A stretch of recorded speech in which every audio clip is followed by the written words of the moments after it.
What's going on, everybody? The original Mate go back with another one of these end of the year top 5 list videos. As I said, there's going to be a couple of this will be the last one, which is a top 5 from 2022, and then we're going to do top 5 anticipated games for 2023 and a top 5 anticipated anime for 2023. Those videos should be coming out fairly soon as well. So, anyways, yeah, top 5 games that I played in 2022. There are a lot. So with the anime list, if you watched it, I had a list of the anime I watched and then went through and picked. The list of games I played is much, much larger. And the criteria is it didn't have to come out this year. I just had to have played it this year. And I'm ranking it based on how much I enjoyed my time with that game this year. So I wasn't going to Steam already basically compiled a full list over here on the left. Starting right here, right down at the bottom in January, and I'll slowly scroll up to the top. So if you're interested in kind of just looking through some of these, all of these options, and now there are obviously a couple options that weren't on Steam that I played this year, like Overwatch 2 or any of the I don't know if there's any other Blizzard games. I mean, I've been playing World of Warcraft a lot recently, but that was a little bit too late to the party to make the list. And maybe a couple other there's no mobile games on the list, but anyways, you kind of get the point of what I'm saying. So these are all of the different games that I played this year, and every single one of them is in contention for this list. So this is what I am picking from all the way up to the very top there with Marvel Snap. So let's get the party started. We're going to start with an honorable mention. I have 2 honorable mentions that made this list, and the first one you might get a lot of people to click off the video immediately, but let me explain. My first honorable mention is Valorant. In my soul, at my core, I am a competitive person, and I am a competitive FPS player at heart. I've been playing COD I even played COD in a couple of online tournaments. I went to a LAN at one point. I am just a competitive first-person shooter. And this year, Valorant has been that game that has scratched that itch for me. Overwatch 2 was close, but the reason I'm giving Valorant the edge is because I've had a group to play with for the last 5-6 months or so.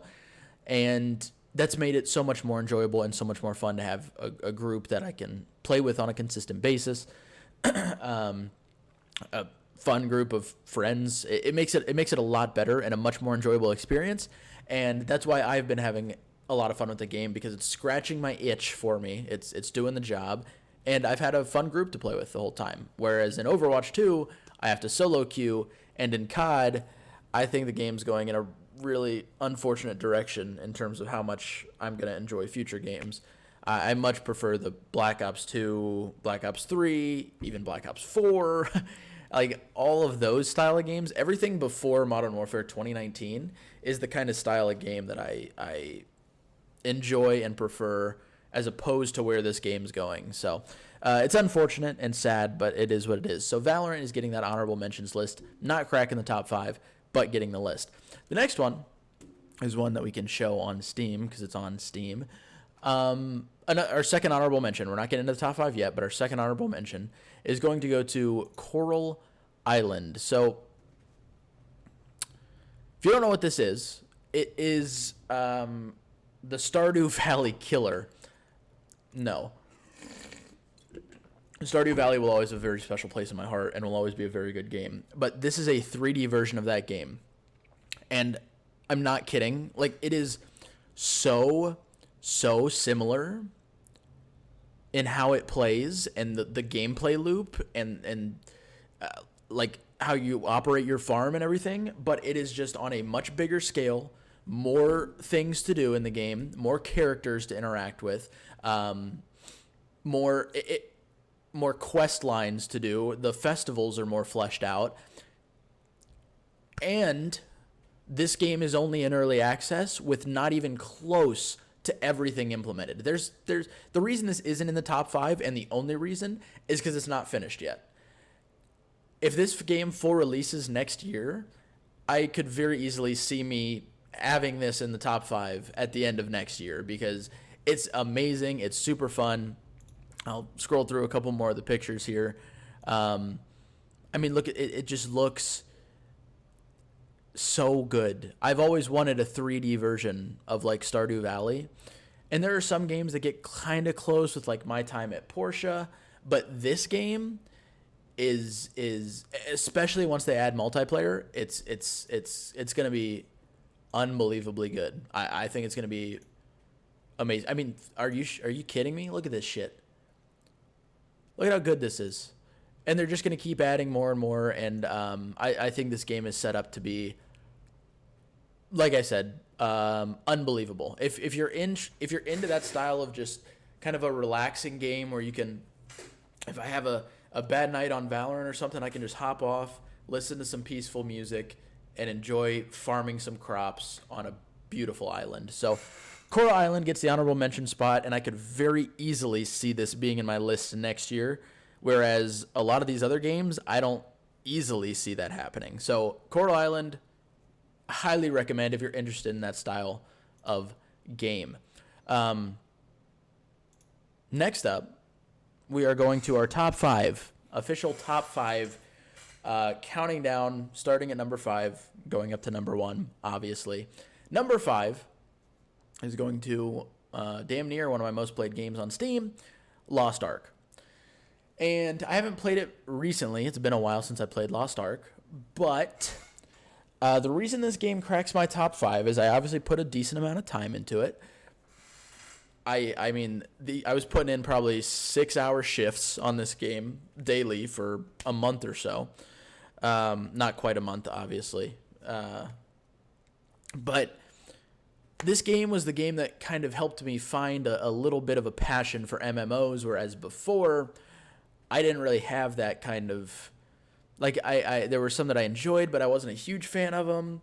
But this game got me invested, and part of the reason, it's part of the reason that I'm grinding World of Warcraft right now for the first time, because I know I would like that MMO style of game after playing Lost Ark, because it helped me find that kind of enjoyment and passion for the grind. Grinding games, when you have time for them, are super fun, and I've been lucky enough to have a decent amount of time to grind games like that. So Lost Ark makes that list, and like I said, it was just the only reason I haven't played it in a while is the crafting, or the gear crafting at the end kind of loses me a little bit. But regardless, it's a free-to-play MMO, and it was so much fun. The characters are really well designed. The end game loop was pretty fun for the most part. The raids were cool. The class that I chose to main was fun. Like, I just had a very, very enjoyable experience with it.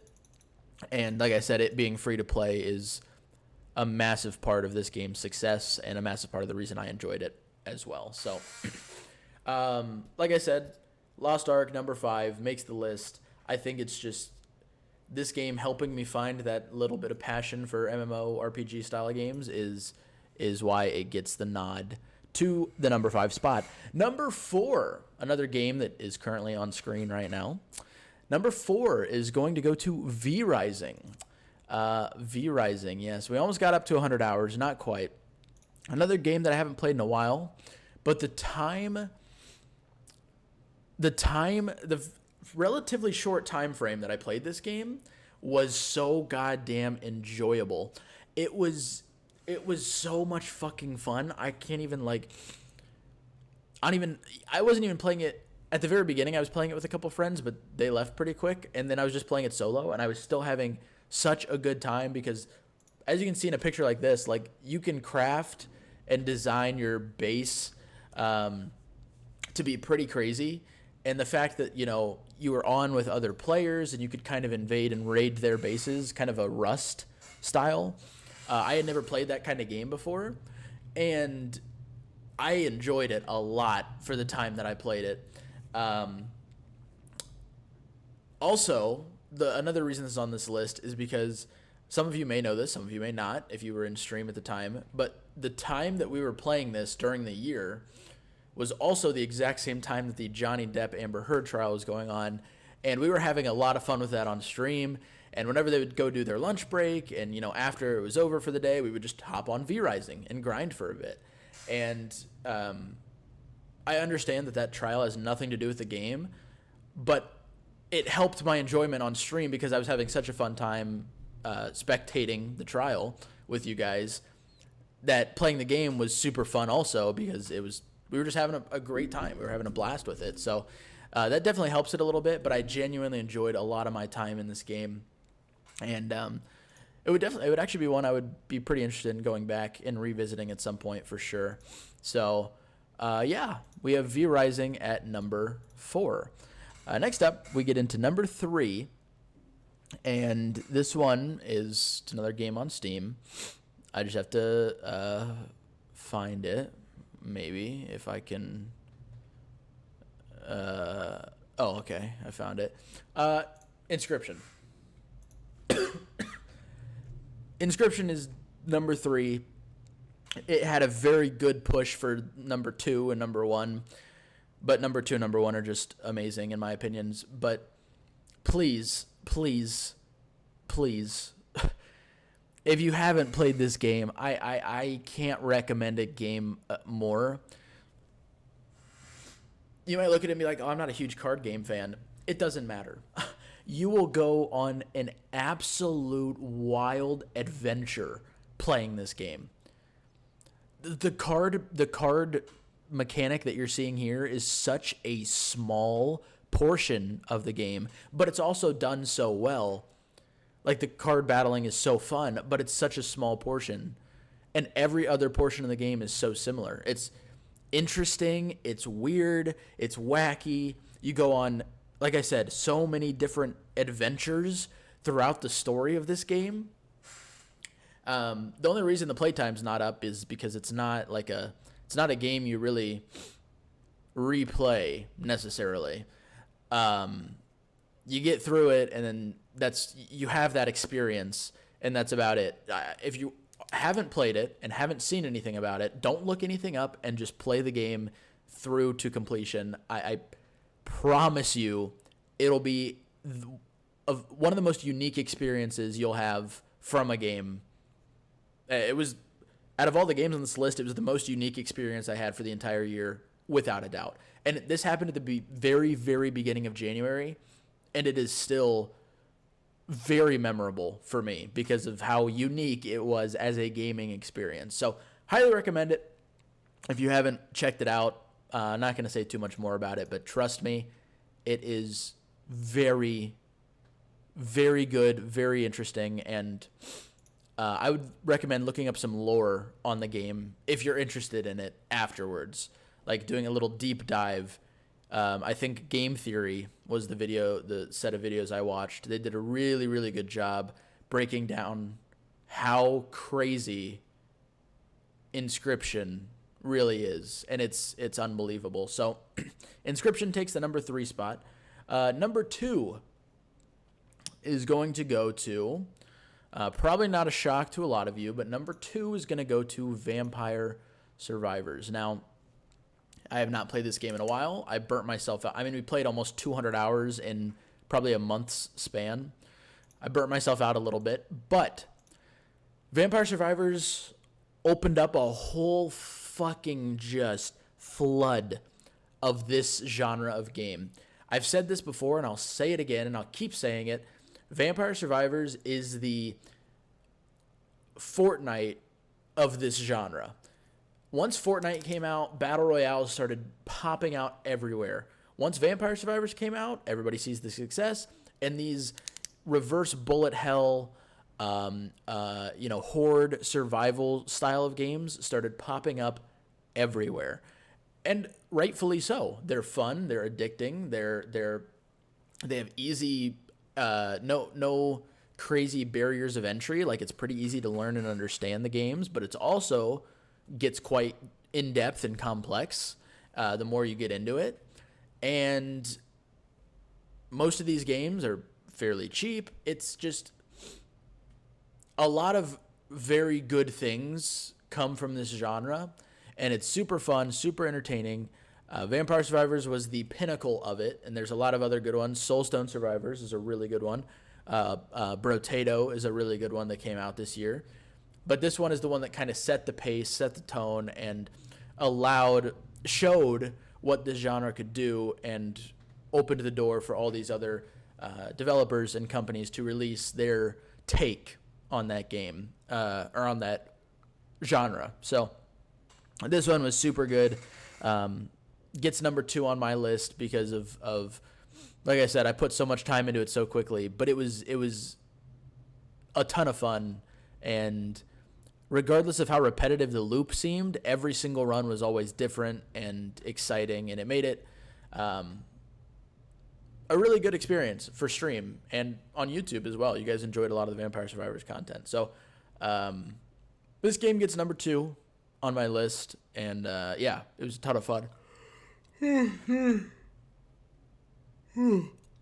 Anyway, now getting into our number 1, my personal game of the year. I'm very curious if some of you are watching this, if you've been with me kind of all year on stream, especially, if you can guess what my number 1 game is based on the games I haven't mentioned yet.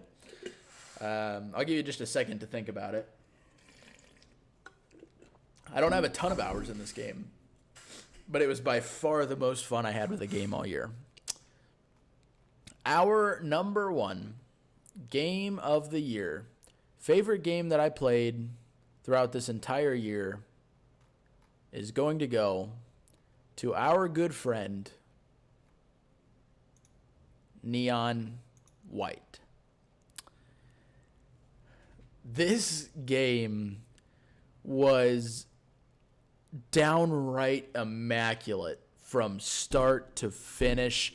It had everything I wanted from a game. It had god-tier voice acting.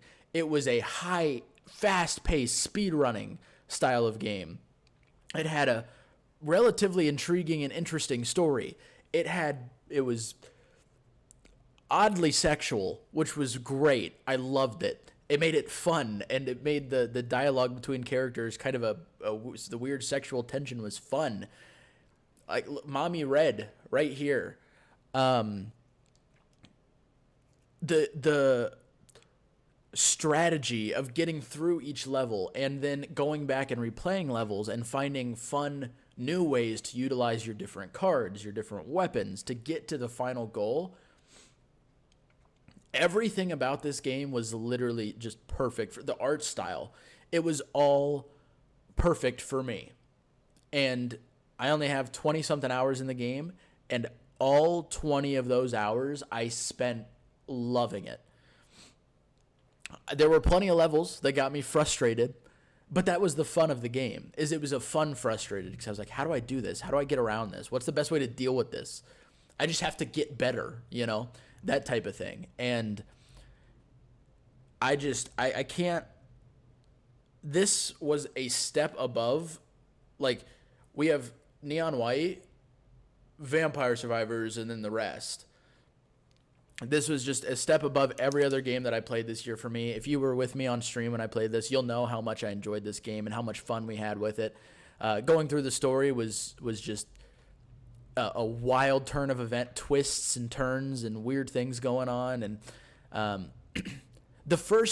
when this game first released and when I first got it, there were literally problems. Like, you would get these weird bugs that would prevent you from playing. And even despite that, for the first 5 hours of the game, I had to deal with that shit. This was still by far and away my favorite game that I played this year. It was just a ton of fun. If you enjoy kind of a platform speedrunning type of game, but a 3D version, obviously, I can't recommend this one enough. All of the levels are so well designed, and there's so many unique ways to get through each one that it makes it exciting and fresh and fun, and just it was extremely satisfying playing this game and fulfilling. The 20 hours were extremely fulfilling. It's kind of like when you're eating food, like when you eat a salad. You could eat a lot of salad before you get full, right? But then if you're eating something like peanut butter bread, like just peanut butter sandwiches. You're going to get full a lot quicker because it's bread and peanut. There's a lot of sustenance there, right? This game was a peanut butter sandwich, and the best peanut butter sandwich you could ask for. So that was my game of the year. I had so much fun with it, and you know, it's probably not a game that's going to be making the list next year because I've gotten through the whole story. I might go back and speedrun a couple levels, but for this year, Neon White takes the cake as my game of the year. So that's it. Those are my top 5 and some of my honorable mentions. Once again, from 5 to 1, we've got Lost Ark, V Rising, Inscription, Vampire Survivors, and Neon White. And then our 2 honorable mentions of Coral Island and Valorant for the year. I'm very curious. Let me know your guys' thoughts. What were your top 5? What was your favorite game of the year? Just in general, what were some of the games you enjoyed and some of the genres you had a fun time with this year? I'm very excited for next year, but that'll be a whole different video when we talk about the games coming out next year and which ones I'm most excited for. I can tell you right now, if I go back and look at last year's video for top 5 most anticipated games, which I might, not a single one of them made this list, I don't think. Unless Lost Ark was on there, but I don't think it was. I know for a fact Inscription wasn't. Oh, wait, maybe. Because Inscription was very early. Maybe Inscription was, but I doubt it. I know Neon White wasn't. I know Vampire Survivors wasn't. I know V Rising wasn't. Like, it's crazy. You anticipate these games coming out, and then they come out, and you're like, oh, whatever. And then you see these indie games like Neon White, and it just blows you away. So, anyway, that's it for my top 5. Thank you guys for watching. Hopefully you enjoyed it. Hopefully you all have a wonderful rest of your day. Enjoy this holiday season. I think this video is going to be going up on Christmas Eve. So if you celebrate, have a happy time with your family, friends, loved ones, whoever. And hopefully you're getting through this winter storm. It's currently feels like negative 32 degrees outside. But anyways, thank you. Have a wonderful and safe holiday season. I appreciate all the support as always. I love each and every one of your faces, and I will catch you all in the next video.